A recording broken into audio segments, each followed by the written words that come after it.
ಆಶ್ಚರ್ಯ ಮತ್ತು ಖುಷಿಯ ಸಂಗತಿ.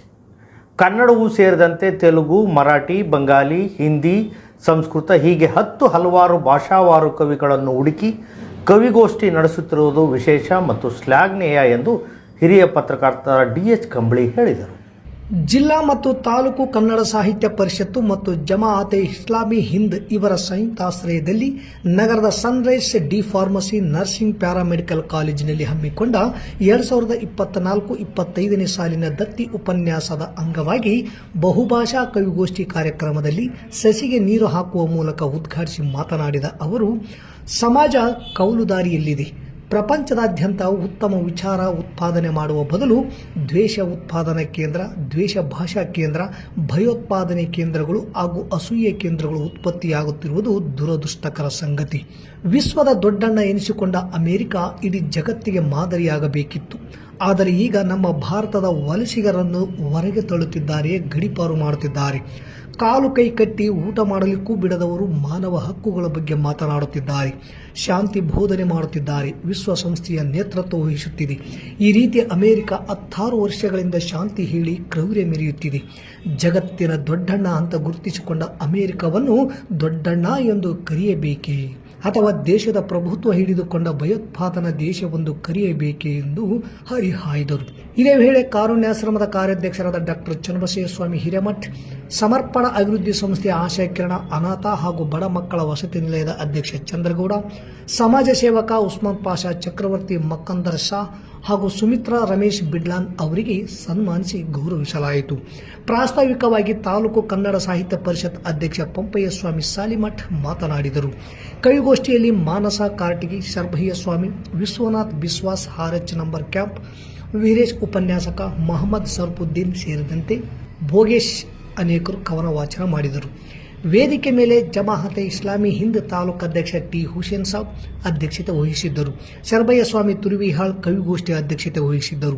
ಡಿ ಫಾರ್ಮಸಿ ಪ್ರಾಚಾರ್ಯ ಚಕ್ರವರ್ತಿ, ನಿವೃತ್ತ ಶಿಕ್ಷಕ ಮಹಮ್ಮದ್ ಶರ್ಫುದ್ದೀನ್ ಸಾಬ್, ಕರವೇ ರಾಮಕೃಷ್ಣ ಭಜಂತ್ರಿ, ಉಪನ್ಯಾಸಕಿ ಆನಂದಿಲ್ಲಾ ಹೋಟಿ, ವಿಶ್ವನಾಥ್ ಬಿಸ್ವಾಸ್, ಸನ್ರೈಸ್ ಕಾಲೇಜಿನ ಕಾರ್ಯದರ್ಶಿ ಇರ್ಷಾದ್ ಕೆ ಅತ್ತಾರ್ ಉಪಸ್ಥಿತರಿದ್ದರು. ಈ ಒಂದು ಬಹುಭಾಷಾ ಕವಿಗೋಷ್ಠಿಯನ್ನ ಅತ್ಯಂತ ಸಂತೋಷದಿಂದ, ಅದು ಯಾರನ್ನು ಸುಟ್ಟಾಗಲಿ, ಬೆಂಕಿ ಹಚ್ಚಾಗಲಿ ಅಥವಾ ಮತ್ತಿತರ ಯಾವುದೇ ರೂಪದ ಉದ್ಘಾಟನೆ ಮುಖಾಂತರ ಅಲ್ಲ. ಈ ಪರಿಸರಕ್ಕೆ ನಾವು ನೀವೆಲ್ಲರೂ ಬದುಕೋದಕ್ಕೆ ಕಾರಣೀಕರ್ತರಾಗಿರುವಂತ ಸಸ್ಯ, ಗಿಡ, ಮರ ಅದೆಲ್ಲದರ ಮೂಲ ಬೇರಾಗಿರುವಂತ ಸಸ್ಯಕ್ಕೆ ನೀರು ಹಾಕುವಂತ ಒಂದು ಪುಣ್ಯದ ಕೆಲಸವನ್ನು ಮಾಡಿದ್ದೇನೆ. ಇವತ್ತು ಕವಲುದಾರಿಯಲ್ಲಿ ಸಮಾಜ ಇದೆ, ಅತ್ಯಂತ ಸಂದಿಗ್ಧ ಪರಿಸ್ಥಿತಿಯಲ್ಲಿ ಇವತ್ತು ಸಮಾಜ ಇದೆ. ಇಡೀ ಪ್ರಪಂಚದಾದ್ಯಂತ ನಾವು ಎಲ್ಲೋ ಕೇಳ್ತಿದ್ವಿ, ಏನ್ ಕೇಳ್ತಿದ್ವಿ? ಬೀಜೋತ್ಪಾದನಾ ಕೇಂದ್ರ,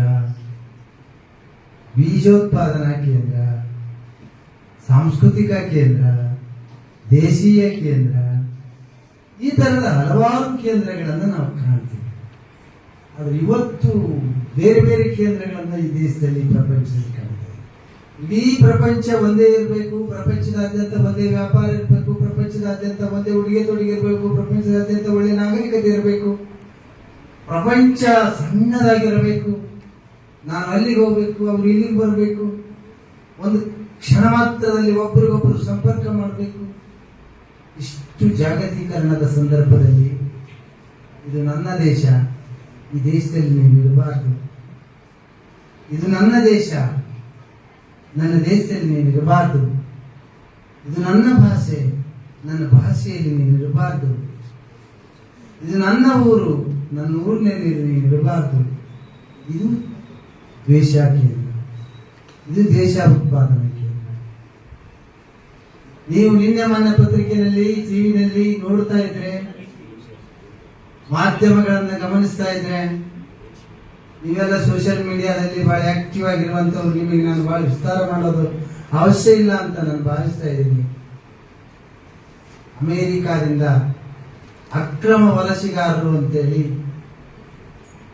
ನಮ್ಮ ಭಾರತೀಯರನ್ನ, ದನ ಕರುಗಳನ್ನ, ಪ್ರಾಣಿಗಳನ್ನ, ಅತ್ಯಂತ ಭೀಕರ ಪ್ರಾಣಿಗಳನ್ನು ಕೂಡ ಕಾಣೋದಿಲ್ಲ, ಅಷ್ಟರ ಮಟ್ಟಿಗೆ ಮನುಷ್ಯರನ್ನ, ನಮ್ಮ ದೇಶೀಯರನ್ನ ಅಮೆರಿಕದಿಂದ ತಳ್ಳಲ್ಪಟ್ಟಿದ್ದಾರೆ. ದಿನಾಂಕ 9/1/25 ರವಿವಾರ ಬೆಳಗ್ಗೆ 10 ಗಂಟೆಗೆ ನಗರದ ಆದರ್ಶ ಕಾಲೋನಿಯಲ್ಲಿರುವ ಕರ್ನಾಟಕ ಪದವಿ ಪೂರ್ವ ಕಾಲೇಜಿನಲ್ಲಿ ಸಮಾನ ಮನಸ್ಕ ಗೆಳೆಯರ ಬಳಗದಿಂದ ಕೇಂದ್ರ ಸರ್ಕಾರದ 2025-26ನೇ ಸಾಲಿನ ಬಜೆಟ್ ಪರಾಮರ್ಶೆ ಮತ್ತು ಸಂವಾದ ಕಾರ್ಯಕ್ರಮ ಇದ್ದು ಭಾಗವಹಿಸಲು ಸಂಘಟಕರು ಮನವಿ ಮಾಡಿದ್ದಾರೆ.